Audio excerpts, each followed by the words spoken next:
یا اللہ یا رحمان یا رحیم یا کریم۔ تو پتہ یہ چلا کہ ہمیں جو کچھ نقصان پہنچتا ہے وہ کسی دن کے منحوس ہونے کی وجہ سے نہیں، کسی مہینے کے منحوس ہونے کی وجہ سے نہیں، کسی گھڑی کے منحوس ہونے کی وجہ سے نہیں، کسی سال کے منحوس ہونے کی وجہ سے نہیں، بلکہ ہمارے اپنے مقدر میں یہ نقصان لکھا ہوا تھا، اس لیے یہ نقصان ہمیں پہنچا ہے۔ بعض اوقات ہمارا کاروبار نہیں چلتا ہے تو ہم کیا کہتے ہیں، یار یہ مہینہ تو ہے ہی خراب، اس مہینے میں ہے نا مجھے نقصان ہی نقصان ہوتا ہے، کبھی فائدہ ہی نہیں ہوتا ہے، مجھے اپنی جیب سے جو ہے نا اس میں بھرنا پڑتا ہے۔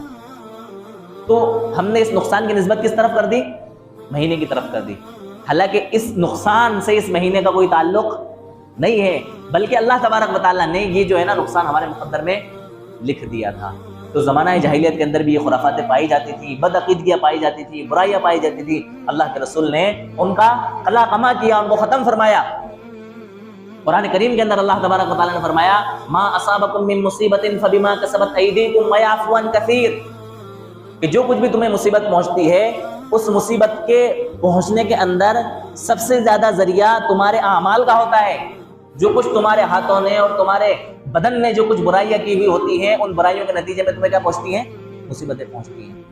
اور اللہ تبارک و تعالیٰ کی بڑی ستاری غفاری ہے، اس کی مہربانی ہے، ویعفو عن کثیر، کے بہت ساری ہماری حرکتیں لغزشیں کوتاہیاں معاف کرتے رہتے ہیں، ورنہ ہر وقت ہم قائم مبتلا رہیں، پریشانی اور مصیبتوں میں مبتلا رہیں۔ ایک جگہ اللہ تعالیٰ نے فرمایا ظہر الفساد فی البر والبحر بما کسبت ایدی الناس لیذیقہم بعض الذی عملوا لعلہم یرجعون، کہ خشکی اور تری میں، یعنی کہ تمہارے سوکھا ماحول ہوتا ہے، خشکی ہوتی ہے، اس کے بعد بھی کوئی مصیبت آ جاتی ہے، جیسے ابھی ہزاروں لوگ جو ہے موت کے منہ میں چلے گئے، ہزاروں لوگ انتقال کر گئے، بیماریاں جو ابھی چلی تھی، بیماریاں تھیں، بناوٹ تھی، جو بھی تھی اللہ بہتر جانے، لیکن ہزاروں لوگوں کی کیا ہوئی؟ جانیں چلی گئی، بہت سارے ہمارے عزیز چلے گئے۔ تو خشکی کے اندر جو کچھ بھی فساد برپا ہوتا ہے، والبحر، اور سمندر کے اندر جو کچھ بگاڑ پیدا ہوتا ہے، فساد برپا ہوتا ہے، ظاہر ہوتا ہے، دیکھا نا ہم ابھی کچھ دنوں پہلے جو ہے ان کے آسام یہ مہمان آئے، آسام کے ماشاءاللہ ان کے وہاں سیلاب آیا تھا، ہزاروں لوگ بے گھر ہو گئے، ہزاروں لوگوں کا جانے مالی نقصان ہو گیا۔ ابھی ہمارے پڑوسی ملک کے اندر 2 صوبوں کے اندر غالباً جو ہے زبردست سیلاب آیا، ہزاروں لوگ جو ہے ان کے جانور مر گئے، لوگوں کا نقصان ہو گیا۔ تو اللہ تبارک و تعالیٰ نے فرمایا کہ جب کبھی بھی یہ حالات بگڑتے ہیں، چاہے خشکی کے اعتبار سے حالات بگڑ رہے ہوں یا تری کے لحاظ سے حالات بگڑ رہے ہوں، تو یہ تمہاری بدعمالیوں کی وجہ سے یہ حالات بگڑتے ہیں، تمہارے کفر و شرکوں کی وجہ سے یہ حالات بگڑتے ہیں۔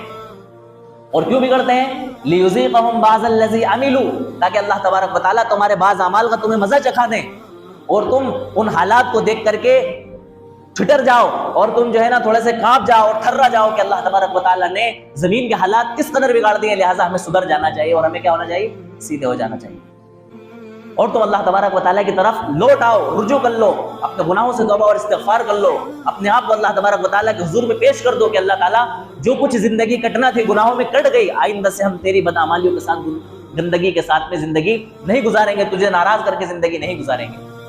دیکھو اگر ہم سدھر جائیں تو حالات تو آج سدھر جائیں، یہ حالات جو بگڑے ہوئے ہیں ان حالات کے بگاڑنے میں ہمارے اعمال کا، ہماری بدعمالیوں کا سب سے زیادہ رول ہے۔ ہمارے ان اعمال بد نے جو ہے اللہ تبارک و تعالیٰ کے عذاب کو دعوت دی ہے، ہم محسوس نہیں کر پاتے۔ اللہ تبارک و تعالیٰ کا عذاب جو ہے نا شکلیں بدل کے آتا ہے، کیا کر کے آتا ہے؟ شکلیں بدل کے آتا ہے، ہمیں پتہ نہیں ہوتا ہے۔ تو پتہ یہ چلا کہ جو کچھ بھی نفع اور نقصان پہنچتا ہے وہ کس کی طرف سے پہنچتا ہے؟ اللہ تبارک و تعالیٰ کی طرف سے پہنچتا ہے، اور جو کچھ بھی سزائیں دنیا کے اندر دی جاتی ہیں وہ ہماری بدعمالیوں کا کیا ہوتی ہیں؟ نتیجہ ہوتی ہیں، لہٰذا ہمیں اپنے اعمال پر کیا کرنا چاہیے؟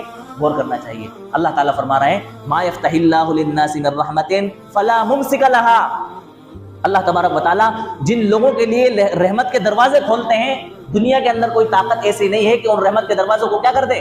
بند کر دے۔